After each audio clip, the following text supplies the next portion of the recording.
Begin Self-Publishing Episode 112, Amazon Advertising with Mark Dawson. Interested in self-publishing but don't know where to start? Want to get your book onto Amazon? Want to hold your paperback book in your hands? Learn how on the Begin Self-Publishing podcast with your host, Tim Lewis.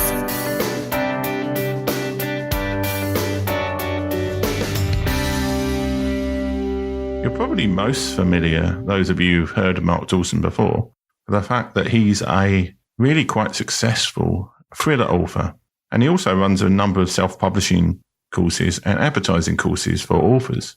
He's most well known for Facebook advertising, but obviously we've done quite a lot of Facebook advertising stuff on this show already. So I didn't really want him to have him on to talk about that. But he recently branched out into Amazon advertising and BookBub advertising. And I couldn't think of anybody better to have on the show to talk about those, especially as he's now opening up his advertising course for authors again. So now over to the interview. Hi, Mark. Welcome to the show. Hi, Tim. Thanks for having me. Okay. So what kind of adverts can an author run on Amazon? Well, there are two main kinds of ads through the AMS platform. We've got sponsored keyword ads and product display ads, and they are similar in some ways, but different in others. So taking the sponsored keyword ads first, what you're doing with those, and it's more akin to Google ads where you're basically bidding on the search terms that people are putting into the search engine to find what they're looking for. So what you try to do with these Amazon ads is to pick out the words that people they're searching for to try and end up with a book that might be quite like yours. Your book shows up when someone searches on that term. And the results for sponsored keyword ads appear in the search results themselves. They can also appear on the product pages beneath the also boughts in a carousel. But for me anyway, the most useful place for them is actually in those search results. So if you go into Amazon and you type in any kind of search phrase that you're looking for, if you then scroll down towards the bottom of the page of search results, you'll see 3 or sometimes 4 keyword ads. So that's keyword ads. The other one is product display ads. And in this kind of ad, what you're doing is usually targeting, there's 2 things you're targeting. You're either targeting a book itself, so as Amazon calls it, an ASIN, which I think is Amazon's standard identification number. And you can put in a list of books that are quite like your book. So I might, for example, put in all of the Jack Reacher series, because I know there's a bit of synergy between the Reacher books and my Milton books. And provided, again, I win the auction for people who are trying to get placement on those book pages, then my ads can show up on the pages and usually just below the buy button. So pretty good real estate to get your ad on. The other variation on the product display ad is an interest ad. So you go into the dashboard again, and this time instead of putting in ASINs, you're actually going to put in the kind of browse category that you're trying to get people to. You're trying to find people who are looking for that kind of category. So for me, it could be thrillers, action and adventure, conspiracy, anything like that, just to try and get people to see my ad when they search for that particular category on Amazon. Okay. You cut out a little bit on the Amazon keywords. So I'll just ask you a slight follow-up question for that.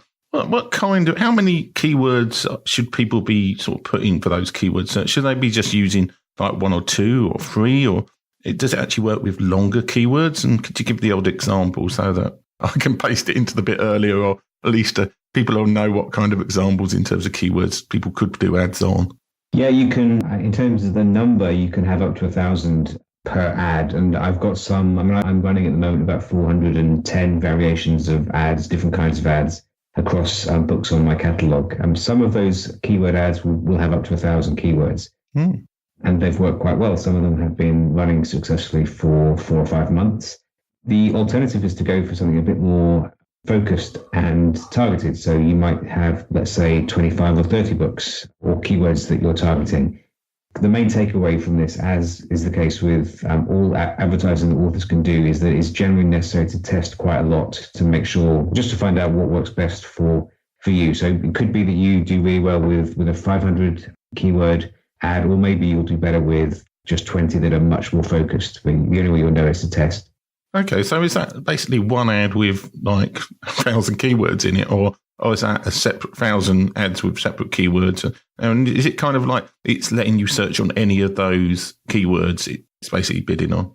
If you have, let's think of one keyword ad, as I say, you can have up to 1,000 keywords on that ad. So you might have, obviously, if you have 1,000, they're going to be much less targeted as you get further down the chain. But what it will then do is that your ad will go into the auction for anyone who's bidding on those particular keywords.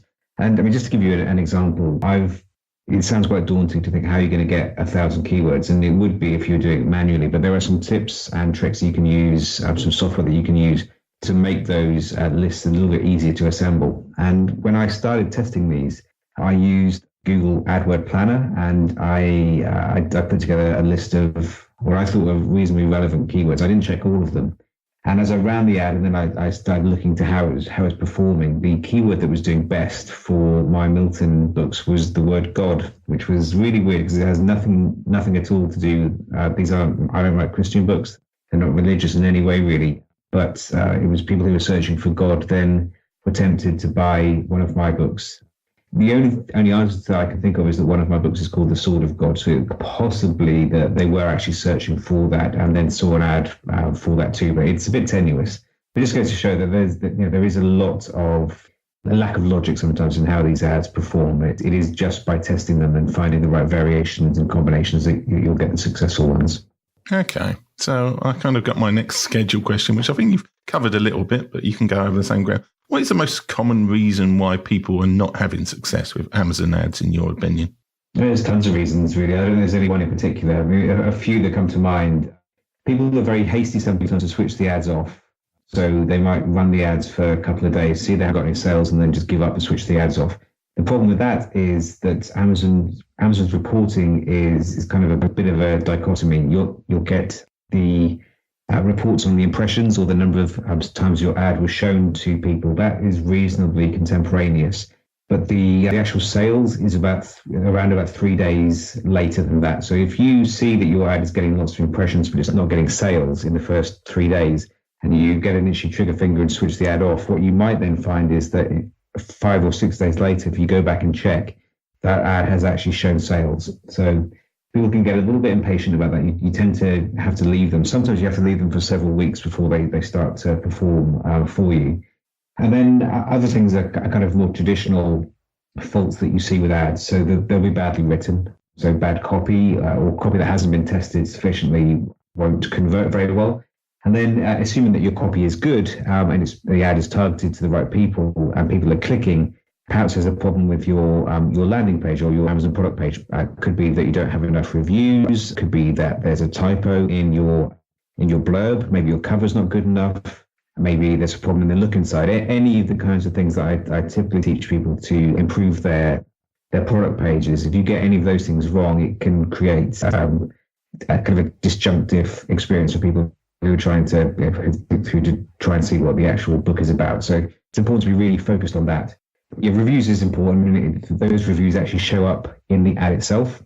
So both the sponsored keyword and the product display ads will actually show the number of reviews. So if you've just got a handful, you probably need to think about ways in adding a few more, because the more you have, I'm not saying you need thousands, but the more you have, the more social proof you have on those particular ads. And then just finally, sometimes people just don't understand the stats that Amazon presents to you by way of the dashboard. And if you compare it with Facebook, which is a much more mature ads platform, the stats that Facebook give you can be almost too much in some ways, that you can find out all kinds of information about your ads.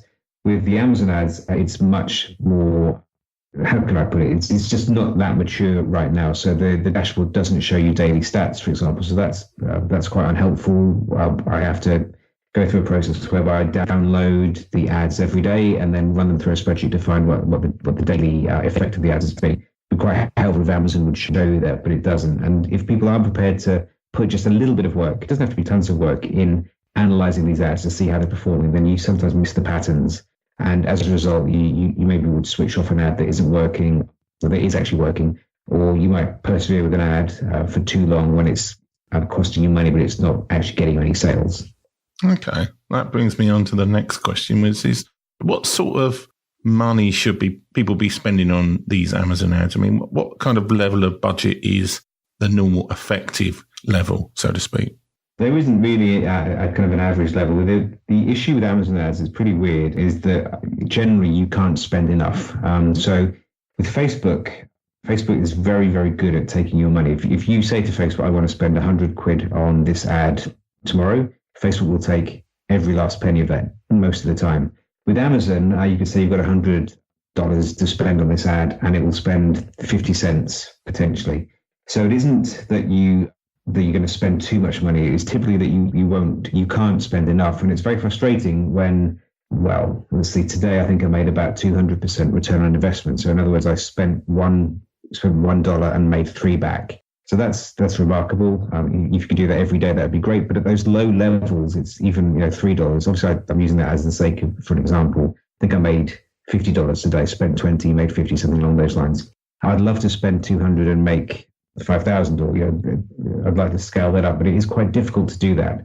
So yeah, that's kind of reverses your question. It isn't that you're going to spend too much. It's finding ways to spend more, because the ads typically, if you do them right, they do tend to be quite effective.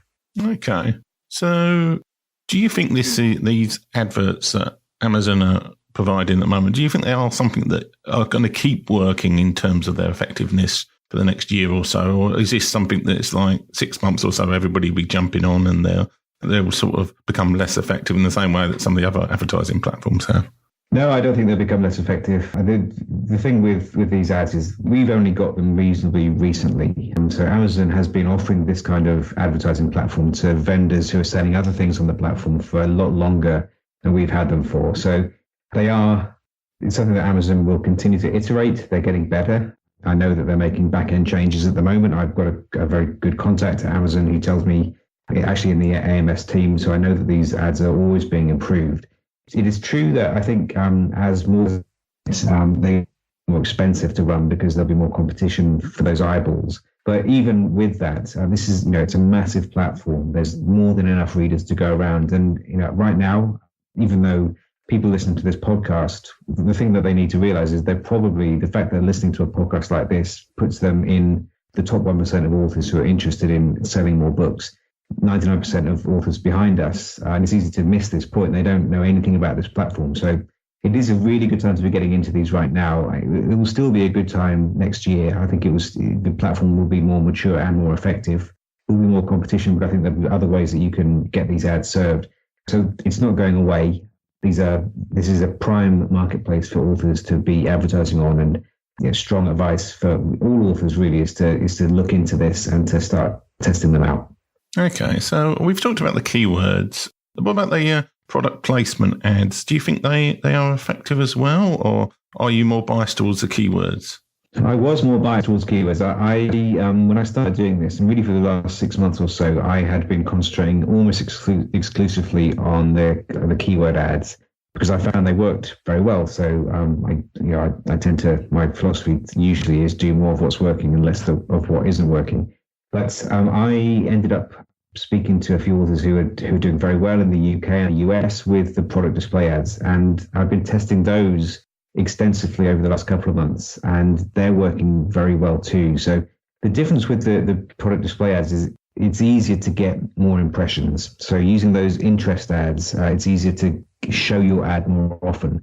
And again, this is something that it's easy to forget. That in itself is a benefit. So the fact that you're showing your ad on targeted pages to readers who you can be pretty confident will also like your book, that is a benefit. And 50 years ago, that was what the advertising industry was all about. It was about educating people into new books or new products that they might be interested in. The fact that we can also sell these books, we're closer to the buying decision, is a massive benefit. But it's not the only benefit to what these ads can do.